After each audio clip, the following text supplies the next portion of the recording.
Hello, everybody. It's Donna Cravotta, and welcome to the first live stream from my new office. Yay! So, we don't have all the things put up yet, but here I am. My very first office in 20 years in business. I've always had my desk in a little corner wherever it could find a spot, but now I have like a room with a door and purple walls. Anyway, today we are back for day 12 of the 15 days of live streaming when wisdom meets AI. And today we're going to talk about sound bites. We spoke a little bit about it yesterday, and it's come up throughout some of the days. But one of the things that I found as I started doing more research around my own content and the things that I say and like listening to what other people say. I'm going to share a few stories. Um, is that we share content, like the sound bites, the quotes, inspirational or motivational, or whatever it may be, but we share them from people we don't even know. Why are we not sharing more about people, the words and the inspiration and the motivation from the people we know, including ourselves? I love Brene Brown, but she doesn't need any more visibility. I don't even think she likes it at this point. So what if we shared what we say? What if we shared what our friends and our colleagues and those people we're 1 degree away from that we want to get to know? What if we shared what they said? And I mean, that was actually one of the inspirations for the Real 50 Over 50 in the first place.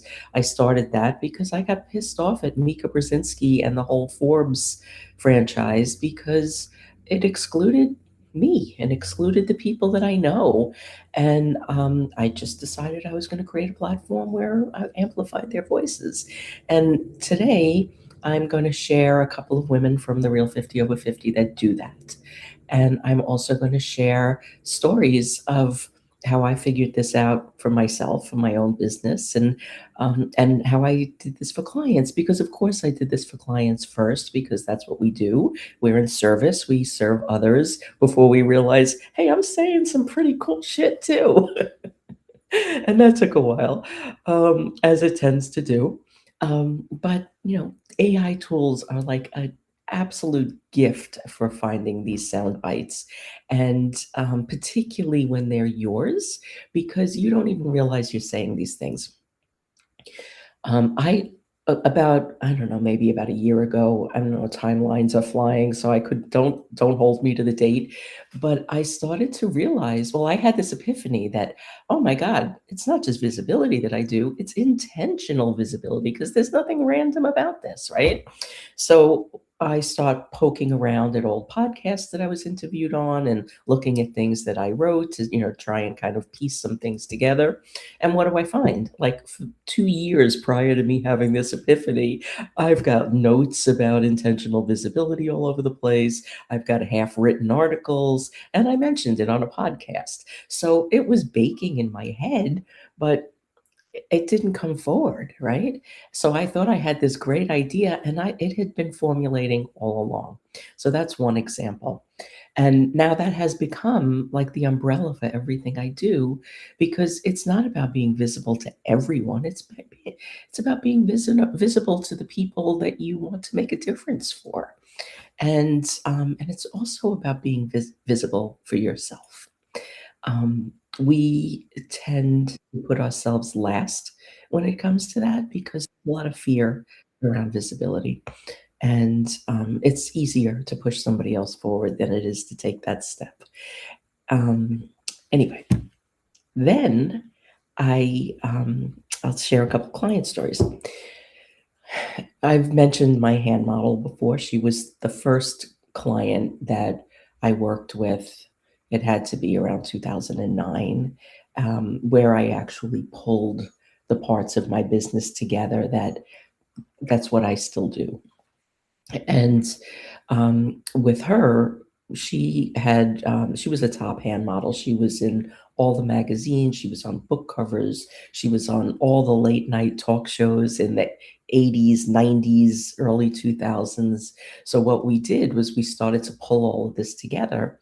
and we created a document called Hand Quips of everything that she said about hands. And she had like a quirky hand model persona. So, some of it was as her, and some of it was her persona. And we pulled together about 20 pages of things that she said. And this was early days social media. And, she was able to delegate this very distinctive voice in a very unique field to me. And I was able to really step in and sound like her because we had these hand quips and I would just weave them into whatever it is I was saying, and it instantly sounded like her. And she grew a following, and we ended up selling $100,000 worth of hand cream in 8 months with no budget. She was on HSN 12 times. She sold out twice. And then she was acquired by a company that created a whole line of products for her. And that all came from me showing up as her from that 20-page document that we put together. So that kind of solidified that early for me, that we need to pull together the things that we say. Because how many times are you sitting in front of a screen and going, I have nothing to write about, I have nothing to say, I have no content. And then you do nothing, or you put up something that you just know is not right and nobody's going to care about, and they don't. So when you have these documents, when you have them gathered in a place, and it could be anywhere, you put them in Notion, put them in a text file, put them in a Word doc, a spreadsheet, wherever you keep your stuff, wherever you're going to go back and look at it, so whatever system works for you. But when you have them gathered together, then they kind of start to form and connect like Legos to come up with other ideas of things that you can create content around, of parts of your story that start to stick together on their own, um, and ideas and maybe collaborations. Maybe there's somebody else you need to bring into the conversation. So, just start to think about the things that you say. Listen to the podcasts that where you're a guest, because when somebody is asking you questions, you're going to start to say things that you might not say, that you might not even have articulated yet in your own mind. And it just kind of comes back. I mean, that's what happened with me with intentional visibility. Um, and Google Notebook LM, which I mentioned yesterday, is really good for that. You can upload your own sources. So one of the first things I do when I'm a guest on a podcast now is I upload it. There's a feature in there called audio interview. Oh, yeah, audio, I think it's audio interview, audio something. But you put it through that, and it creates this podcast of two people talking about whatever it is was in your sources. So it always uncovers something I don't remember saying. And then the other thing that I covered yesterday in day 11 was I asked Google Notebook LM to pull together um, the wisdom bombs from 145 interviews and 18 panels from the Real 50 Over 50 interviews. And the wisdom bomb is the question I ask at the end. And I asked the guest to provide a wisdom bomb, something small and actionable that people could take with them. And what AI came back and told me is, well, those are great, but the really good stuff is happening at the halfway part of the interview, the halfway mark of the interview, where they're really in flow and they're comfortable and they're saying things they don't even realize they're saying. So then we pulled all of those, and that is what I used to, create content for this whole series. So, just, think about what you're saying in different places. And, we get so caught up in how we're showing up. Are we saying the right thing? Do we sound professional? Are we polished? Forget all of that. Pick those things that you don't even know you're saying. Those are the things that people are going to react to, because it's resonance. It's where they can feel themselves in your own story. And that's the thing that makes people come back. And the hardest thing that you could do online is have people come back. So anyway, let me share another story with you.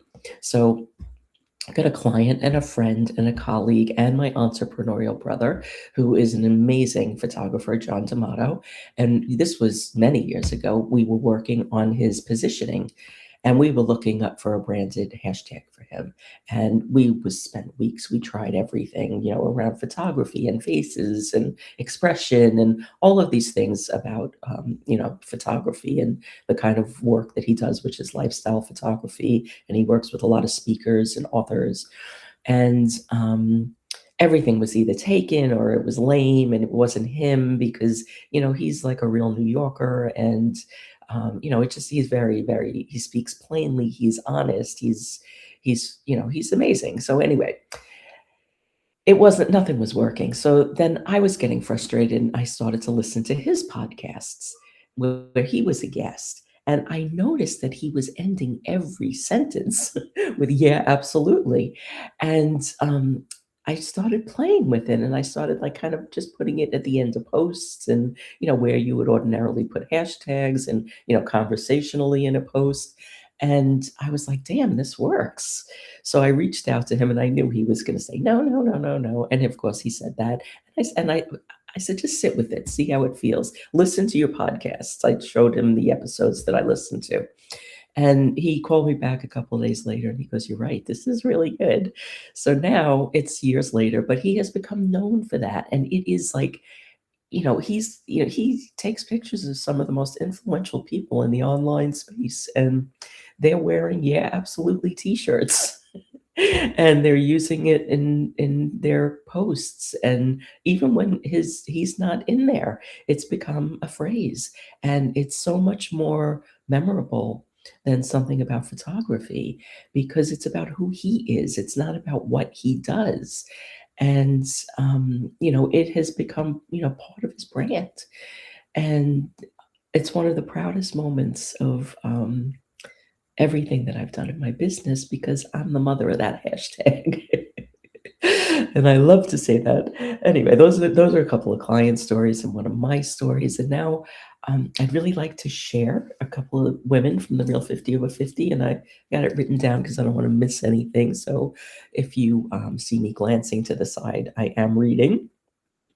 So first, I want to introduce you to Sky Bergman. And in the accompanying article, there'll be links to, you know, connect with all of these people. Some of them are on Substack. And in the chat here is a link where you can go back and see all of the replays of these videos and the articles. They're also available pinned to the top of my Substack, which is the Intentional Visibility Project. Anyway, so let's get back to Sky. So Sky is an award-winning filmmaker with 5 films. And one of them is Lives Well Lived, which is the story of her spending time with her grandmother cooking, filming her cooking. And as she was doing that, she was like, there's got to be more people like this that are doing amazing things because her grandmother like started going to the gym in her 80s and doing all of these different things and very inspirational and a very important person in Sky's life. And it's been featured on PBS thousands of times, and the book is award winning as well. And she's got 3 films coming out over the next couple of months. The Jollytologist, which is about this guy Alan who he had real hardship in his life and he just decided he was going to be jolly and he was going to be happy through whatever hardship he's gone through. And now this is what he does. He puts on a red nose and he teaches people to be happy. And he's trademarked the term Jollytologist, and it is infectious. So you could actually go to I'll put the link in the article, but you can watch the movie. A preview of the movie. It's coming out, I think, in the next month or so. And then she's got another one called The Mochi Movie, which is about um, the Japanese internment camps during World War II here in the US and how the people that were interned there kept the art of mochi making alive while they were in this terrible situation. And it's very labor intensive to make the mochis. And it's something that in Japanese culture you do on New Year's Day, and they kept that alive through through several years of being in a really tough situation, and she was introduced to that concept from her first film, Lives Well Lived, from somebody that was interviewed in there. Because I forgot to say this: the film and the book Well Lived was she interviewed 40 people that were I actually have the book right here. 40 people, 3,000 years of collective life experience, and their stories are all in this book and the film. Um, so one of the people that she featured in Lives Well Lived introduced her to the concept of mochi making, and then she made a movie about that. And then the third movie she's doing, which was introduced from, I believe it was the Mochi movie, somebody that she featured in the Mochi movie. It's called Primetime, but I think it's just called Primetime, or Primetime Band. I'm sorry, I think it's Primetime Band. But anyway, it's women, people in their, over 50 that are in a band, and she was introduced to this concept from one of the people that was in the Mochi movie because he's in the band. So it's really inspirational. She shares people's stories, um, and it's incredibly uplifting. And a lot of the stories are very steeped in resilience and staying positive in spite of truly terrible things that are happening around you. And I think it's quite timely right now. So, Sky Bergman, keep an eye on her. She's got some great stuff coming. And Melissa Davey is another award winning, why can't I say that word? Award-winning filmmaker, and she's got two films. She's also a director and a producer. Her first film, Beyond 60, she had a long career doing something totally different and decided she was going to be a filmmaker. She won a day of watching M. Night Shyamalan film a movie, and she was blown away. She remembered that when she was a little girl, she wanted to make movies, and she quit her job and did it. And that film won countless awards, and it's also available on PBS or Amazon. I think it's Amazon. It's called Beyond 60, and it's stories of women that were just not giving up. Her second film is called Climbing into Life, and that one I think it's won 19 awards. And it is the story of Deirdre Wolwonick. She's the mother of Alex Hanold, who was featured in the Free Solo film. And he's a climber, and she taught him how to climb. And very inspirational, and telling the stories of the good, the bad, and the ugly of what goes on in life. And I love how they are sharing stories of people that you may never have known, um, and people that have had such an impact before the films, and now that more people know about them. I mean, like, some of the people in Sky's films, they have like little cult followings. It's amazing. And then the next person I want to introduce you to is Susan Dabar, and she is the founder and editor-in-chief of Provoked magazine, and she just launched it about a year ago, and she's already got like 20,000 subscribers. And she's just started on Substack too, so you can find her there. I will put links to everything. And she has an extraordinary background, from designing nuclear submarines, being a professional poker player, and founding an international educational consulting business. And then she decided, I'm not done yet. And I'm not seeing what I need. I'm not getting the information that I need. I don't know what's next, and nothing is helping me find it. So she started a magazine, and she hired a bunch of like real journalists to write. And I love that she pays them. And she's created content that is excellent. And it's all about sharing and amplifying the bold voices of women who are not done yet. So definitely go check that out. And the last one I'm going to share today is Suzanne Muller. She's on Substack, and she writes under the brand of Lipstick Leadership. And she's an author, she's a speaker, she's a podcast host with more than 500 podcast interviews. And um, she wins the award for hosting the most real 50 over 50 women on her podcast. It's got to be more than 12 at this point. And she's interviewed me 3 times. A double episode just launched last week, and I'll put the links to that there as well. But I absolutely love the way that she shares women's stories. She's written several books sharing women's stories. And every time she sees me like adding new women to the community, within a couple of weeks, they're on her podcast. And that just makes me so happy because that's what this is all about. This is all about, helping each other, lifting each other, sharing each other's voices. And this is why the sound bites are so important. And on Substack, doing this through notes is so incredibly easy. If you see something that you like that you're reading, just select it and share it as a note. Say why you liked it, tag them. We all fall into this space of, feeling like we're not doing enough, feeling like what we do sucks. Nobody's seeing it. The algorithms are keeping people away, and we go right into imposter syndrome. We go right into thinking we're not good enough. But, imagine that there's somebody feeling that and you just shared something that they wrote. That pulls them right out of the "I sucks" because it's like, "Okay, I made a difference. I helped somebody. That was worthwhile. That wasn't a waste of time." We're all there at some point, and visibility is hard. It's getting harder, and we need it.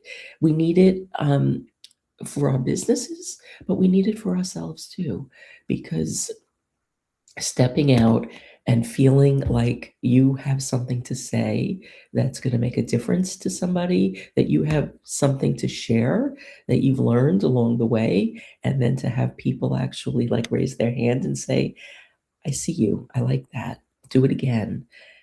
That's what keeps us going. And we need to keep going because the world needs us all. So, on that note, I will say goodbye. And tomorrow we're going to do like day 13 mega sharing. I'm going to be sharing sound bites from 30 women from the community. Let me see, we've already done 42, so that's going to be another 30 tomorrow. So come back, watch the replays, join me live at 10 a.m. Eastern every day, and we're going to wrap this up this week, and then we're going to do more. Anyway, have a great Tuesday, everybody.